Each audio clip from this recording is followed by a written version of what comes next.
Today I will speak about the pathoanatomy of anteromedial osteoarthritis and the rationale behind doing the UKR.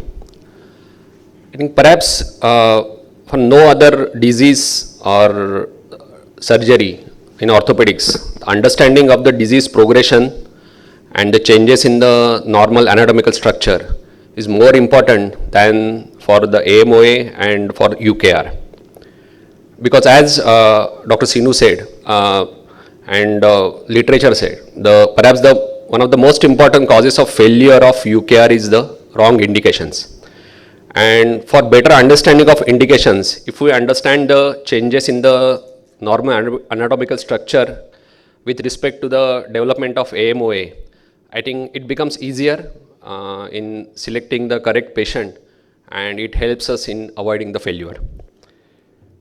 So the term anteromedial osteoarthritis was first coined by the Oxford group in 1980s, and they mentioned it as a discrete clinical, radiological and pathological entity, and they differentiated it with the other form of arthritis where the lateral compartment is also involved, varus is fixed, and you need a total knee replacement rather than the partial knee replacement as a treatment for this disease.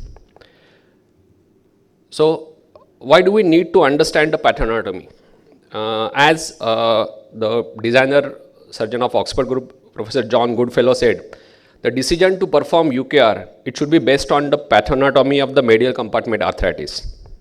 And all the indications and contraindications, they are and they should be based on the pathoanatomy, and which they claim we can reliably demonstrate by preoperative X-rays. You even don't need MRI. So there are differences with respect to the mobile bearing and the fixed bearing with, as far as the indications and contraindications are concerned. But the Oxford group clearly said that it should be clearly based on the anatomical nature rather than any other factors like the patient factor, obesity or weight, etc. If we see the prevalence, it's really high than we consider. The IGO paper says in Indian population as far as 46% of the patients who they observed while doing the TKR, they are amenable for the UKR, and they were fulfilling all the criteria of the AMOA.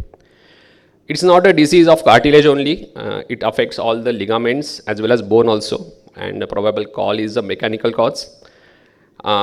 Theory is there is difference in the expression of the genes by chondrocytes in the anterior and posterior half of the medial tibial plateau, and it causes due to abnormal loading. So when we consider pathoanatomy, we need to consider the cartilage over medial tibial plateau, cartilage over the medial femoral condyle, the most important ACL, cartilage in the lateral compartment, MCL, posterior capsule, and patellofemoral joint. We will see one by one. So cartilage over the medial tibial plateau, classically the anterior half or the anterior 2/3 of the medial tibial plateau that is involved. So usually there is a full thickness cartilage loss in the anterior half and some kind of cartilage damage in the middle to posterior 1/3. So posterior margin or posterior third of the cartilage is always preserved, and that is the criteria for to label it as an anteromedial osteoarthritis. You can see in this picture, the posterior margin is preserved. It's not a single, you can get a variation in this, in this only the anterior third is involved, maybe anterior half is also involved, and it can go extend slightly posteriorly. But again, the posterior margin of the cartilage is always preserved. Cartilage over the medial femoral condyle, as AMOA is the disease of extension, usually you get a full thickness cartilage loss in the distal medial femoral condyle, and always the posterior femoral condyle cartilage is intact. Whereas ACL is intact, there is a normal femoral rollback, so you don't get any kind of wear in the posterior femoral condyle. Functionally intact ACL perhaps is the most important thing as far as AMOA is concerned, and deciding whether you have to do UKR or a TKR. So they have mentioned the different kind of ACL damage, different grades of ACL damage. So in this up to grade 3, that is even if there is longitudinal splits, you don't see a very normal healthy looking ACL. Still it's functionally intact and you can proceed to UKR. But if there is really fragmentation and just striations are seen, then you should not consider it for a UKR. Many a times we may not conclusively prove ACL is intact on the pre-op radiology, and sometimes you get surprises during surgery. So always important to check ACL integrity while by pulling with the hook or some kind of mosquito forceps while after opening the joint, and that time you have to decide whether UKR can be done or not. In this case, the other spectrum is preoperative MRI. Usually the MRI overestimate the ACL damage, and many a times we see in the MRI for any say 55 or 60-year patient that there is ACL sprain, partial thickness, tear, or mucoid degeneration, all sort of finding you can see. But Oxford group they mentioned that it's a radiology, the lateral radiograph, where we will see that in indications and pre-op radiological criteria in other lecture, that X-ray should be the deciding factor rather than MRI, because MRI usually overestimate the ACL damage. Cartilage in the lateral compartment. Ideally, the cartilage, there should be full thickness cartilage in the lateral compartment in the femur as well as in tibia. You don't need to see that always by opening proximally, because you need to really increase the incision and orthotomy one. Sometimes you get a small kind of ulcers on the medial margin on the lateral femoral condyle. But again, that doesn't indicate the wear on the lateral compartment. It is just the impingement of the osteophytes. And even if the ulcers are present, that is still not a contraindication for UKR. You can still do that, UKR. Next is the MCL, perhaps the most important thing. Due to the intact ACL and the posterior cartilage of the tibia, there is usually normal physiological femoral rollback. And what it does that every time patient flexes knee, the MCL gets stretched to its normal length. So MCL, even if it's contracted and there is a varus in extension or in standing, while flexing the knee, when patient sits, the MCL again goes back to its normal length. It maintains in length and it is not contracted. So that is the basis for correctable varus in case of AMOA. So it helps while we're doing the valgus stress test, since MCL is not contracted, and you get an opening of the joint space while we do valgus radiography preoperatively. Posterior capsule, you may get some kind of flexion deformity around 10 to 15 degree preoperatively. Different reasons are there due to chronic synovitis, or patient keeping leg in slight flexion due to pain, or there may be some posterior osteophytes. But again, it's not a fixed contraction, it's within physiological limit. And important thing, after doing a UKR, the flexion deformity gets corrected due to stretching of the posterior capsule. Next thing is the patellofemoral joint. Majority of the patients of the AMOA, around 50s or above, they have some kind of patellofemoral joint wear. It may be in different form, like some softening of the cartilage in the chondromalacia, there may be some fissuring, hibernation, or osteophytes. Commonly, the medial facet of the patella is involved. The classical criteria for UKR mentioned by Kozin and Scott, they mention it as a contraindication, but it is with respect to the fixed bearing UKR.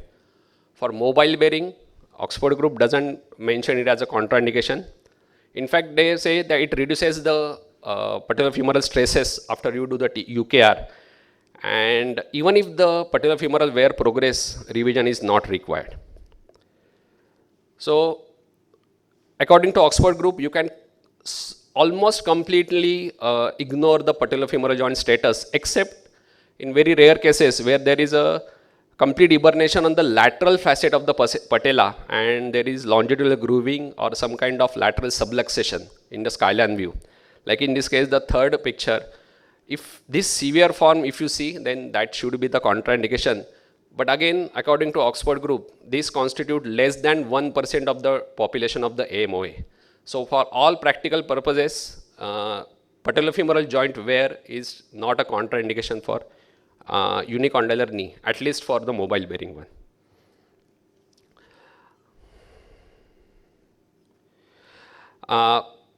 all these primary changes, if they keep progressing, then you get a chronic synovitis and marginal osteophytes, and they start damaging the anterior cruciate ligament.